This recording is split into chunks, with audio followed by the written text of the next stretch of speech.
साथियों, आज के दिन यानी 27 फरवरी को मराठी भाषा गौरव दिवस भी है। सर्व मराठी बंधू भगिनींना मराठी भाषा दिनाच्या हार्दिक शुभेच्छा।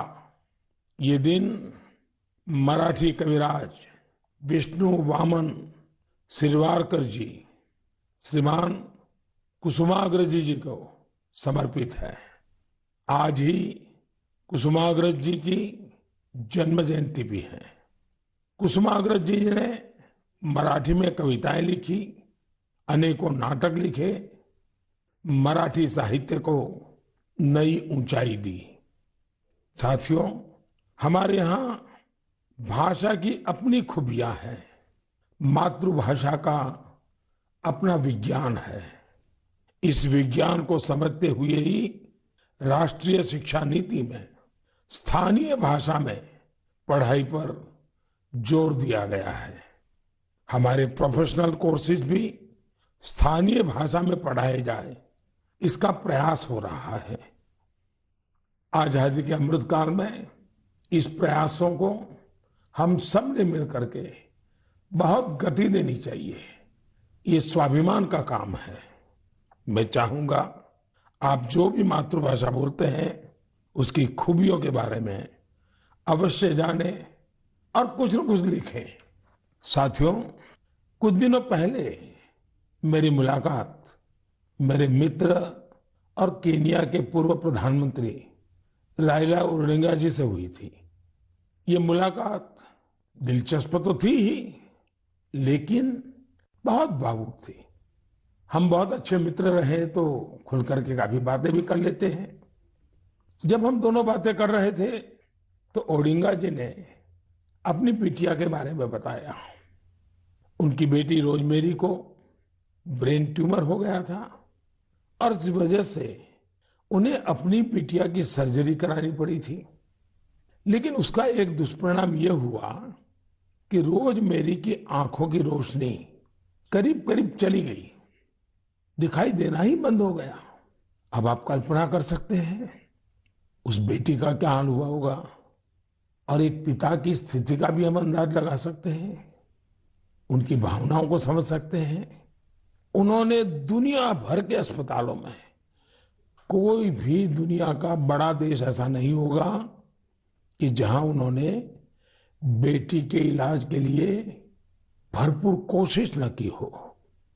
दुनिया के बड़े बड़े देश छान मारे, लेकिन कोई सफलता नहीं मिली और एक प्रकार से सारी आशाएं छोड़ दी। पूरे घर में एक निराशा का वातावरण बन गया। इतने में किसी ने उनको भारत में आयुर्वेद के इलाज के लिए आने के लिए सुझाव दिया। अब वो बहुत कुछ कर चुके थे, थक भी चुके थे, फिर भी उनको लगा कि चलो भाई एक बार ट्राई करें क्या होता है। वे भारत आए, केरला के एक आयुर्वेदिक अस्पताल में अपनी बेटी का इलाज करवाना शुरू किया। काफी समय बेटी यहाँ रही। आयुर्वेद के इस इलाज का असर ये हुआ कि रोजमेरी की आंखों की रोशनी काफी हद तक वापस लौट आई। आप कल्पना कर सकते हैं कि जैसे एक नया जीवन मिल गया। और रोशनी तो रोजमेरी के जीवन में आई, लेकिन पूरे परिवार में एक नई रोशनी, नई जिंदगी आ गई। और ओडिंगा जी इतने भावुक होकर के बात मुझे बता रहे थे कि उनकी इच्छा है कि भारत के जो आयुर्वेद का विज्ञान है वो केन्या में ले जाए। जिस प्रकार के प्लांट्स इसमें काम आते हैं, उन प्लांट की खेती करेंगे और इसका लाभ अधिक लोगों को मिले, इसके लिए वो पूरा प्रयास करेंगे। मेरे लिए बहुत खुशी की बात है कि हमारी धरती और परंपरा से किसी के जीवन से इतना बड़ा कष्ट दूर हुआ। और ये सुनकर के आपको भी खुशी होगी। कौन भारतवासी होगा जिसको इसका गर्व न हो। हम सभी जानते हैं कि ओडिंगा जी ही नहीं बल्कि दुनिया के लाखों लोग आयुर्वेद से ऐसे ही लाभ उठा रहे हैं। ब्रिटेन के प्रिंस चार्ल्स भी आयुर्वेद के बहुत बड़े प्रशंसकों में से एक है। जब भी मेरी उनसे मुलाकात होती है, वो आयुर्वेद का जिक्र जरूर करते हैं। उन्हें भारत के कई आयुर्वेदिक संस्थाओं की जानकारी भी है। साथियों, पिछले 7 वर्षों में देश में आयुर्वेद के प्रचार प्रसार पर बहुत ध्यान दिया गया है। आयुष मंत्रालय के गठन से चिकित्सा और स्वास्थ्य से जुड़े हमारे पारंपरिक तरीकों को लोकप्रिय बनाने के संकल्प को और मजबूती मिली है।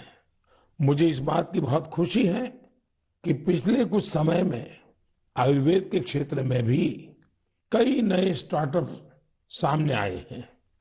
इसी महीने की शुरुआत में आयुष स्टार्टअप चैलेंज शुरू हुआ था।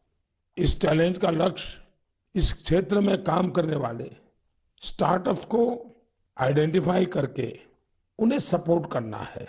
इस क्षेत्र में काम कर रहे युवाओं से मेरा आग्रह है कि वे इस चैलेंज में जरूर हिस्सा लें।